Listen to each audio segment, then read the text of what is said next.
Olá, queridos e queridas. Graça e paz de Jesus Cristo seja com todos vocês. Esse é o canal Degustação Teológica. Eu sou o pastor David Domenicali, da Igreja Batista Fraternidade.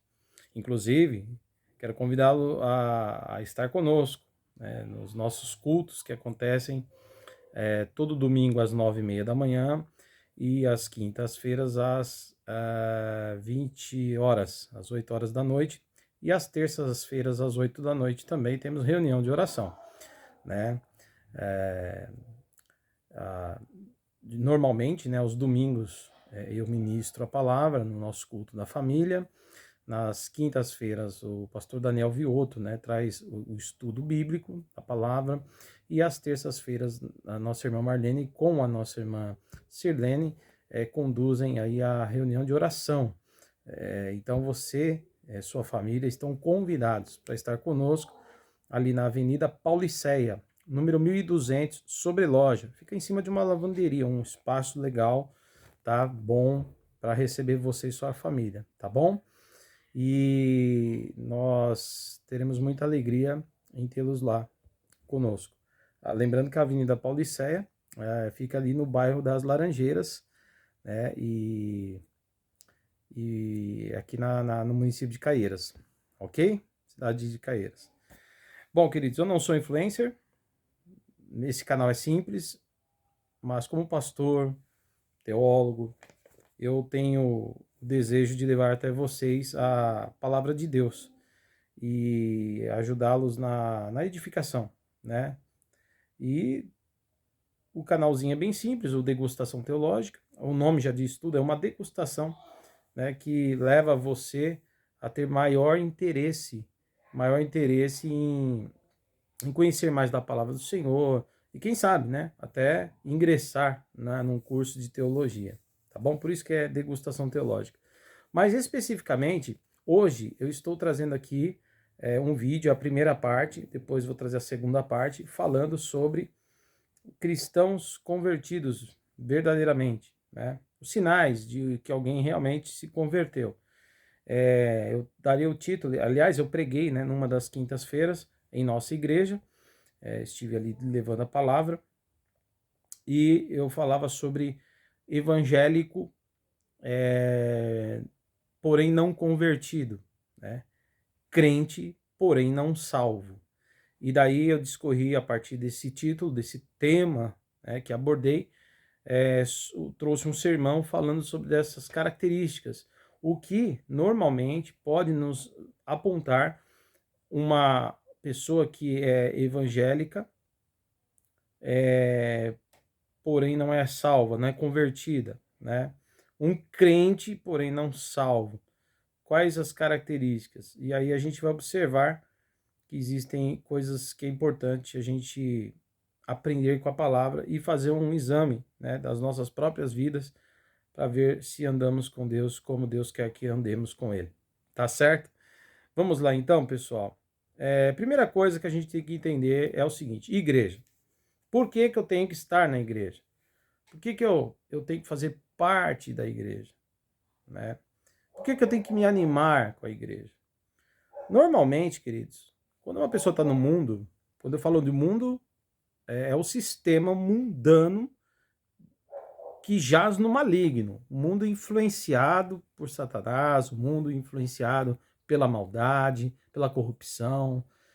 Esse é o sistema do mundo, pelo pecado em geral. Quando a gente está lá no mundo, vivendo como pessoas do mundo, muitas coisas não nos incomodam. Tem gente que mente e não se incomoda. Tem gente que tira proveito próprio de uma situação e não se incomoda. Ao que muitas pessoas chamam de mau caráter ou de má índole, né? Nós chamamos também de uma pessoa sem conversão, uma pessoa com cabeça no mundo, influenciada pelas coisas que são naturais desse mundo perdido. Então é natural de pessoas que estão no mundo, né, muitas vezes cometer tais coisas por conta de uma mentalidade mundana. Brigas, pessoas que adoram brigar, que adora contendas, pessoas muito vaidosas. Enfim, isso tudo é característica de uma pessoa mundana. Tá certo? Que não tem a mente de Cristo, que não tem a conversão. O que é conversão? É a ação de Deus nas nossas vidas que tira a gente do mundo e tira a mentalidade do mundo da gente. Certo? É isso que acontece. Deus tira a gente do mundo e tira a mentalidade do mundo da gente. É o propósito de Deus para nos salvar. Lembrando que todos são pecadores. Todos nascem debaixo do pecado. E todos precisam de um Salvador. Esse Salvador é Jesus Cristo. Tá certo? Não tem outro. Não tem outro caminho, não tem outra verdade. Como dizem, a verdade é relativa. Não, ela não é relativa. A verdade é uma só. Jesus disse, conforme o Evangelho de João, né, 14, ele disse lá, no capítulo 14 de João, ele disse, eu sou o caminho, a verdade e a vida, ninguém pode ir ao Pai a não ser por mim. Beleza? É João 14,6, se eu não me engano. Eu sou o caminho, a verdade e a vida, ninguém pode ir ao Pai a não ser por mim. Ou seja, ele diz que ele é o caminho, ele é a verdade, ele é a vida, e ninguém pode chegar até o Pai Celestial, o Criador de todas as coisas, se não for por meio dele, o próprio Jesus Cristo. Então não tem outro jeito para as pessoas a não ser seguir a Cristo. Esse Cristo que nós estamos pregando aqui é aquele que deu sua vida justamente para isso, para resgatar os pecadores dos seus próprios pecados. Quando nós entregamos a nossa vida a Jesus, o que acontece? O que acontece é que ele vem sobre a nossa vida com a ação do Espírito Santo, e esse Espírito Santo, querido, que é o nosso ajudador, intercessor, consolador, nosso guia, ele não só está conosco, mas ele habita em nós. O cristão, ele passa a ter o Espírito Santo em sua vida. O Espírito Santo é derramado em sua vida. E é o Espírito Santo que faz toda a diferença. Tá entendendo?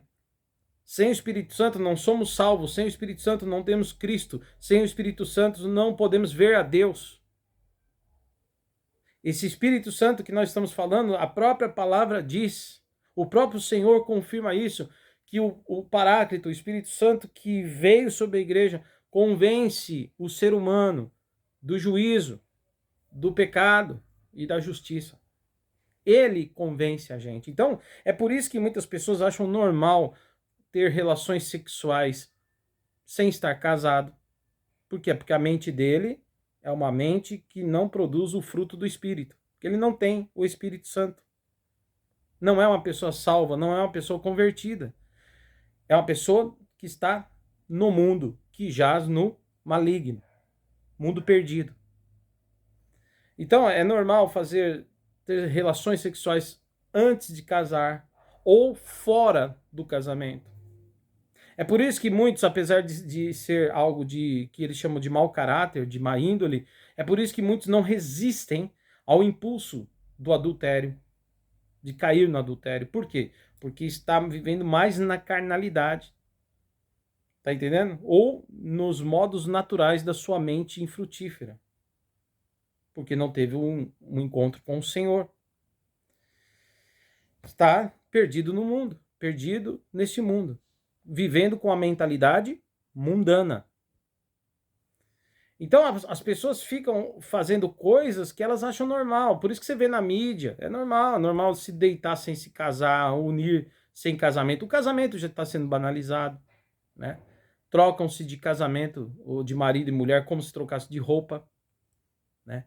E tem um monte de outra coisa que eu posso listar aqui que está totalmente contra o desejo de Deus, contra a palavra de Deus, contra a vontade de Deus. Então, quando alguém se converte, é exatamente isso que acontece. Ela é trazida para o centro da vontade de Deus. E ela passa a ter a mente de Cristo. Lógico, isso é um processo, não acontece assim, ó, da noite para o dia. A conversão, ela é também algo que acontece, e a santificação é um processo. Nós vamos sendo santificados em Cristo, por meio do Espírito Santo que habita em nós, de fé em fé, até chegar o dia perfeito da volta do Senhor Jesus Cristo. Então, queridos, essa é a diferença. É por isso que o cristão, ele tem tentação, o cristão ainda anda neste mundo, mas ele já não é mais desse mundo. Tá entendendo? É por isso que o cristão, ele sofre tentação, como todo mundo, mas ele aprendeu pela palavra que essas coisas não agradam a Deus, então ele começa, pela ajuda do Espírito Santo, a resistir isso.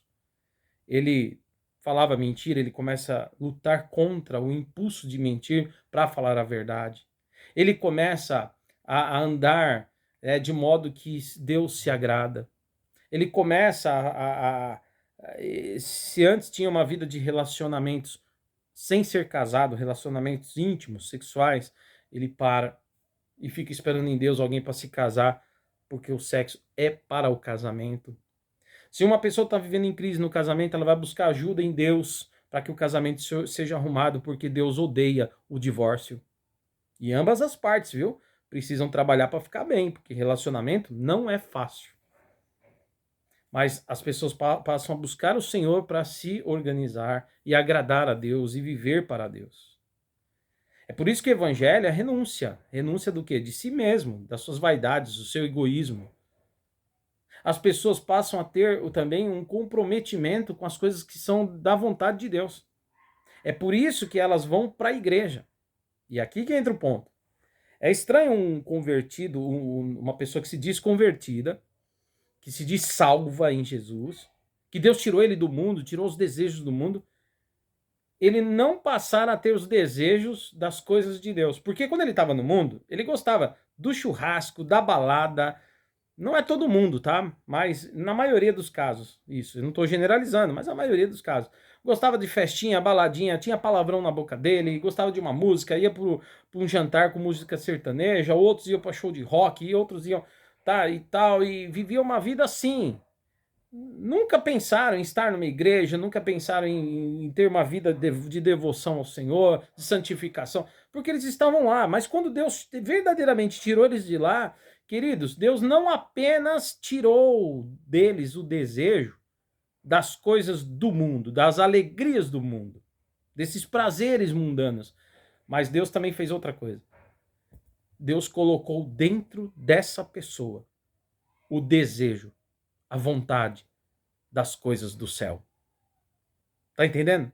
Então, se antes ele não tinha nenhum desejo de estar numa igreja, e ele tinha o desejo de estar lá na balada, por exemplo, Deus inverteu a coisa. Ele perdeu o desejo de estar na balada e passou a ter um desejo imenso de estar na igreja. Com a igreja. Fazendo parte da igreja. Então, o novo convertido, um dos sinais que ele é verdadeiramente convertido é que o culto é uma bênção na vida dele. Ele ama estar num culto, querido. Deus tirou aquela vontade de coisas mundanas e inseriu dentro do coração dele o desejo das coisas sagradas. Então, quando ele senta para ouvir a pregação, aquilo vem com uma alegria no seu coração. Ô, glória! Ele se alegra, ele fala, meu, que delícia ouvir a palavra, quando a palavra é pregada no culto. Ele gosta de louvar, quando o grupo de louvor, o ministério de louvor se levanta para ministrar o louvor, né? Para adorar a Deus, ele canta junto com alegria, ele gosta. As pessoas estão ali fazendo serviço, ele se prontifica, eu quero ajudar, quero contribuir, não apenas financeiramente, mas eu quero estar com os irmãos nos cultos, eu quero fazer missões, evangelização, eu quero ajudar a limpar a igreja, eu quero fazer qualquer coisa, mas eu quero servir o Senhor. Eu quero fazer parte dessa realidade do reino de Deus. E a igreja, e queridos, tem gente que fala assim, igreja sou eu, igreja é você separado. Essa é uma teologia mentirosa, maldita. Não existe eu sou igreja no particular. Queridos, não existe. Desculpa, você pode dizer assim, eu sou um membro da igreja de Cristo. Aí tá certo. E eu vou provar. Você quer ver? Ó, Paulo usa uma metáfora. Paulo usa uma metáfora para tentar explicar o que é a igreja. Igreja, assim como o nosso corpo, nós somos um corpo só, mas somos compostos de várias partes, né? Ou seja, esse corpo é perfeito quando eu tenho, ele é completo, né? Quando eu tenho todos os dedos, porque os dedos, cada um tem uma função, todos juntos ajudam a realizar coisas, certo? Olha, para eu pegar uma caneta só com esse dedo, vamos supor que eu não tivesse mais dedos, só tivesse esse. Eu teria que me esforçar muito para pegar uma caneta.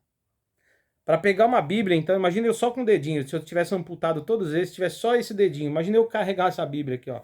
Quase impossível. Mas quando eu tenho todos os dedos completo, ó como é mais fácil, ó.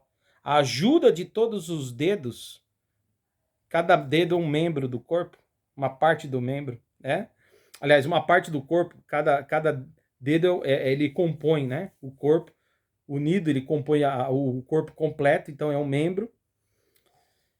Cada membro do corpo unido, ele desempenha uma função que faz com que o corpo flua, o corpo se desenvolva, o corpo venha a agir de modo favorável.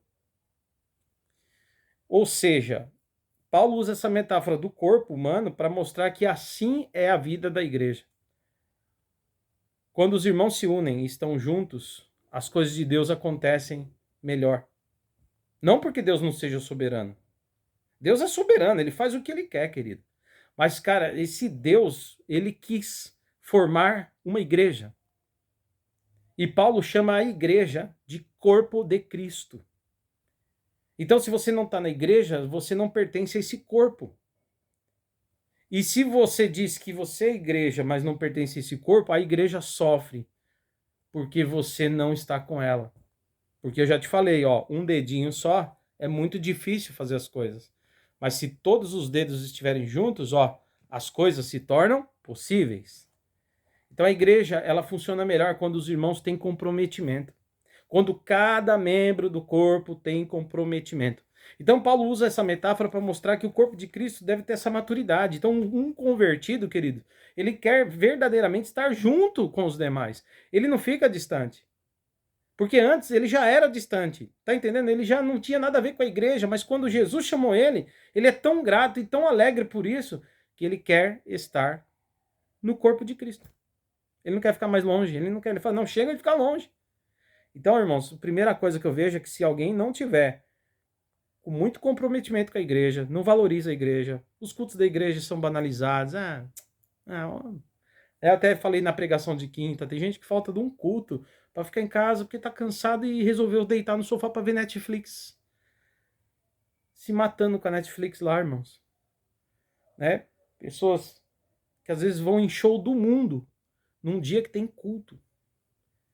A gente tem outros dias, né? A nossa igreja, por exemplo, Batista Fraternidade, nós temos culto só quinta e domingo. Domingo de manhã, quinta à noite e terça reunião de oração. E a gente fala, quando o irmão trabalha, tá em trabalho, não dá para o irmão ir. A irmã tá trabalhando. Ou tá enfermo, entendeu? Ou de repente, bem num domingo, aconteceu aí uma festa de aniversário, né? E de alguém muito importante da família, ele não pôde estar. Não é um culto que você vai faltar que você não é crente por isso. Não, não é isso. Eu tô falando de pessoas que não têm compromisso nenhum. Não tem comprometimento nenhum. Nunca está, nunca pode, não liga para a igreja, não participa, não se envolve. E aí é preocupante, porque um verdadeiro convertido, um verdadeiro salvo, ele passa a querer estar mais perto daquilo que é de Deus. E a igreja, ela foi edificada por Jesus. Então, em primeiro lugar, por que eu quero estar na igreja? Um verdadeiro convertido. Porque Mateus 16, 18, Mateus capítulo 16, versículo 18, Jesus disse, eu edificarei a minha igreja e as portas do inferno não prevalecerão contra ela. Eu amo a igreja porque foi Cristo que levantou a igreja. Em primeiro lugar, a igreja de Cristo. E eu sou de Cristo, então eu sou da igreja. Ok? Eu sou parte da igreja. Sou um dos membros que formam o corpo de Cristo. Paulo usa essa metáfora do corpo para explicar a igreja. E aí ele diz o seguinte, 1 Coríntios, capítulo 12, versículos 4 e 5, ele diz, nós em Cristo, ele vai dizer, né? Que nós em Cristo, que somos muitos, formamos um só corpo, e cada membro ligado ao outro. Cada membro ligado ao outro. Uma pessoa que não tem comprometimento com a igreja, ela não é ligada a ninguém. Tá totalmente desligado. Vem de vez em quando, faz o que quer. E tem um prazer nas coisas do mundo, sabia? Tudo que é do mundo, ele tá lá. Festa da empresa, ele tá lá. É não sei o que, ele tá lá. Promoção, não sei de onde ele vai. Viagens, e shows, e não sei o que. Ele tá lá em tudo. Mas a igreja... Querido, o que é que tem dentro da tua alma? Você tem desejo de quê? Pessoas do mundo têm desejo do mundo. Mas pessoas de Deus têm desejo pelas coisas de Deus. Põe isso na sua mente. Isso é fundamentalista. Não, sou bíblico. Bíblico no sentido mais ortodoxo da palavra. Olha o que o apóstolo Paulo também diz aqui. Ainda em Coríntios capítulo 12, versículo 27. Vocês, 1 Coríntios capítulo 12, versículo 27. Vocês são corpo de Cristo e cada um de vocês é um membro deste corpo. Então, querido, você é membro do corpo, não fique longe. Ok? Paulo também escreve aos Colossenses. Por exemplo, Colossenses capítulo 1, versículo 18, ele diz que Cristo é a cabeça do corpo que é a igreja. Ele diz exatamente porque Cristo é a cabeça do corpo que é a igreja. Paulo diz, afirma, esse corpo é a igreja. E a cabeça é Cristo, ou seja, é Cristo que direciona. É Cristo, a cabeça, que dá o comando. E o corpo age segundo a vontade de Cristo. E você faz parte. Não dá para ficar longe, desligado, sem se comprometer, sem se envolver. O que mais que Paulo escreve em Colossenses, capítulo 1, versículo 24? Ele diz sobre ele, ó, eu me alegro no sofrimento por vocês, igreja, por vocês. Eu sofro por Cristo em favor do seu corpo, que é a igreja. Paulo diz, eu me entrego, eu me dou, eu me esforço de fazer tudo que eu puder para a igreja ir bem, porque a igreja é o corpo de Cristo.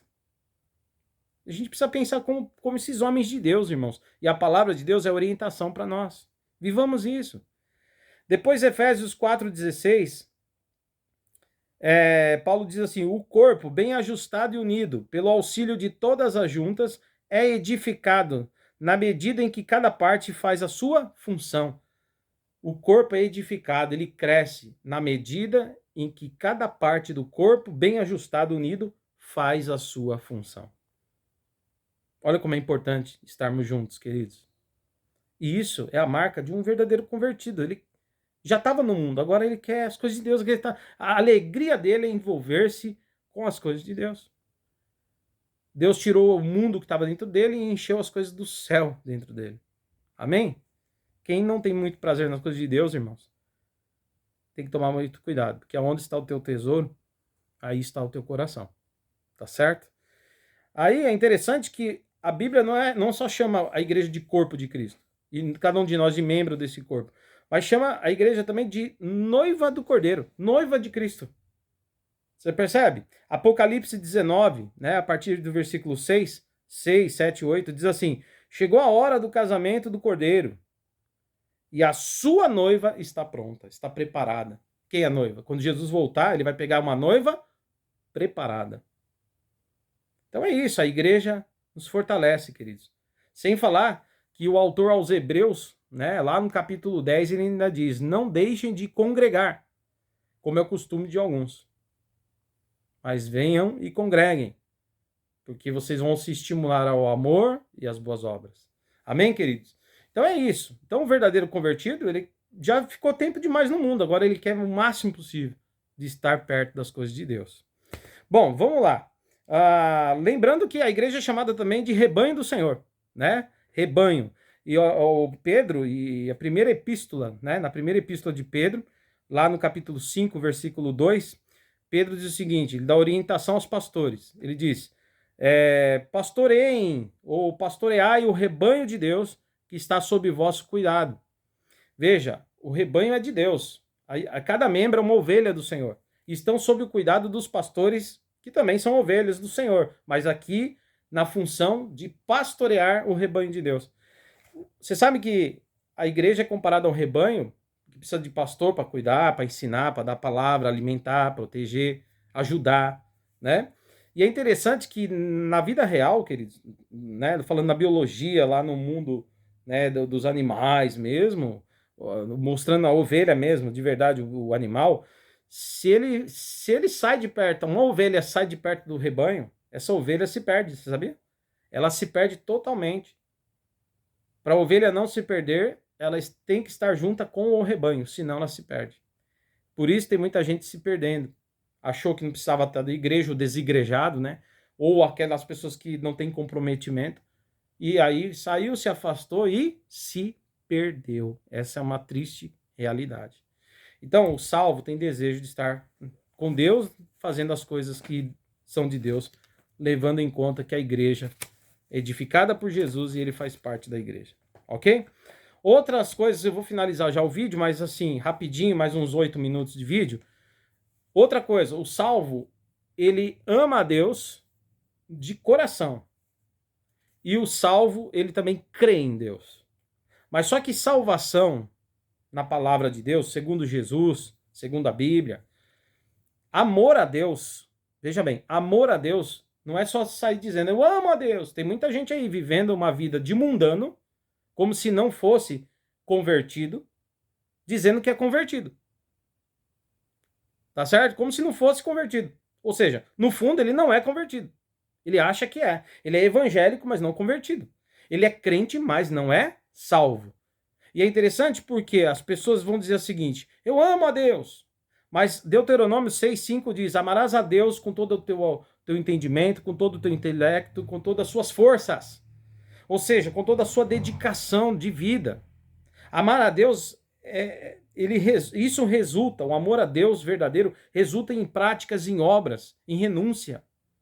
Por exemplo, Jesus disse em Lucas 10, né, a partir do versículo 25, 26, 27, 28, Jesus vai dizer, ele vai confirmar o primeiro mandamento, o verdadeiro e primeiro mandamento é amarás a Deus sobre todas as coisas, sobre tudo. Ele está dizendo, amarás a Deus com todo o teu coração, com toda a tua força, com todo o entendimento. Ali Jesus afirma, ele confirma Deuteronômio 6,5. E ele está dizendo o seguinte, que depois disso amarás o próximo como a ti mesmo. Porque quem ama a Deus ama o próximo, ok? Só que é interessante, queridos, que tem pessoas amando mais o próximo do que a Deus. Filantropia, sabe? Ajuda humanitária. Ama as pessoas, mas não vai para um culto, não adora a Deus, não busca a Deus, não clama a Deus, não lê a palavra de Deus. Na casa dele, ele não tira momentos para orar, ele não ora dia nenhum, ele passa o dia inteiro e ele se diz convertido. Ele diz que ama e crê no Deus que ele criou todas as coisas. Inclusive, queridos, a gente só tem um dia, a gente termina um dia, ou acorda no dia seguinte, porque Deus nos deu oxigênio, Deus nos deu vida, Deus nos deu livramentos. E é incrível como a pessoa diz que é convertida e consegue passar dias, horas, anos, talvez, sem falar com Deus, em oração. Você precisa dobrar o teu joelho na tua casa e ter momentos com Deus. Isso é o que faz um convertido. Ler a palavra, tirar o momento devocional, ler alguns textos, porque você ama a Deus acima de tudo. Então tem gente que conversa com outras pessoas, vai em festas, tem alegria aqui, alegria ali, mas não tem momento com Deus. E se diz convertido. E ele diz que ama a Deus. Bom, então, queridos, tem que tomar cuidado, porque amar a Deus não é só de boca. Diz que ama a Deus, mas vive na mentira, vive no adultério, vive no pecado, não tem comprometimento com a igreja, mas ama a Deus. Só que Jesus, ele vai dizer o seguinte, queridos, sobre o amar a Deus, a concepção de amar a Deus que Jesus ensina, tá entendendo? É que nós vamos obedecer os seus mandamentos. Jesus disse, conforme João 14,15, olha o que Jesus disse: se vocês me amarem, obedecerão os meus mandamentos. Aquele que diz que me ama, obedece o meu mandamento. Então não é ficar falando eu te amo. Para Jesus, a prova do amor nosso é quando a gente obedece a palavra. A gente obedece à vontade de Deus. A gente se põe no centro da vontade de Deus, renunciando à nossa própria vontade para fazer a vontade de Deus. E a Bíblia, é a palavra de Deus que nos orienta. Aqui estão as palavras de Jesus. Tá certo? Não tem como seguir as palavras de Jesus se não for pelas Escrituras. Palavra de Deus inspirada para nós. Então estão aqui os registros dos mandamentos de Deus para nossas vidas. Por isso que a gente estuda a Bíblia. Por isso que a igreja é importante. Por isso que momentos na sua casa devocional são importantes. Se você verdadeiramente é convertido. Então, João 14,15, Jesus disse: se você diz que me ama, você vai obedecer os meus mandamentos. O inferno está cheio de gente, irmãos, que vai dizer: morri amando a Deus, mas nunca obedeceu. Da mesma forma, pessoas que dizem: eu creio em Deus, eu creio que Deus existe, eu creio que Ele é único, eu creio que Ele é bom, mas não obedece a Deus, que Ele diz crer. Ele crê, mas não obedece. Um verdadeiro convertido não abre a boca, irmãos, para ficar falando: eu creio em Deus. O verdadeiro convertido, ele crê e quer obedecer os mandamentos de Deus. Ele estuda a Bíblia, ele vai para o culto, ele quer aprender e ele ora dizendo: Senhor, me faz viver a sua palavra, me faz praticar. E é interessante que Tiago alerta para isso. Na epístola de Tiago, capítulo 2, versículo 19, está escrito o seguinte: que vocês dizem que crê, dizem bem, mas saibam que até os demônios também creem em Deus. Até os demônios creem em Deus, mas não lhe obedecem. Porque não está nos demônios o querer de Deus, na vida deles eles são inimigos da igreja, eles são inimigos de Deus, eles se opõem à luz, são trevas que se opõem à luz. E eles creem em Deus, ou seja, eles também acreditam, queridos. Eles acreditam, os demônios acreditam que Jesus é o Filho de Deus, que a igreja foi levantada por Cristo, eles acreditam, mas eles não fazem a vontade de Deus porque estão condenados, até porque estão condenados, mas são oposição. Tá entendendo o que eu tô falando? Então, vai ter muita gente no inferno que disse: mas eu criei, Senhor, no teu nome eu fiz isso, Senhor, no teu nome eu... Lembra desse texto que Jesus alerta? Senhor, no teu nome eu fiz tanta coisa. E Jesus vai dizer: apartai-vos de mim, eu não vos conheço. Vocês praticam a iniquidade. Então tem um monte de convertido chamando Jesus de Senhor, fazendo as coisas da igreja até, mas que não vivem a obediência. Então santifique a sua vida. Peça ajuda ao Espírito Santo. E eu encerro com uma palavra de Jesus de Lucas 13, a partir do versículo 24. Evangelho de Lucas, capítulo 13, a partir do versículo 24, Jesus diz: esforçai-vos para entrar pela porta estreita. Tá certo? Porque pela porta larga que leva à perdição, muitos passam por ela. Muitos acham que estão salvos, mas não estão. Então, querido, não seja apenas o evangélico. Seja um convertido verdadeiramente. Não seja apenas um crente. Seja um salvo. Tenha desejo pelas coisas de Deus. Deus abençoe.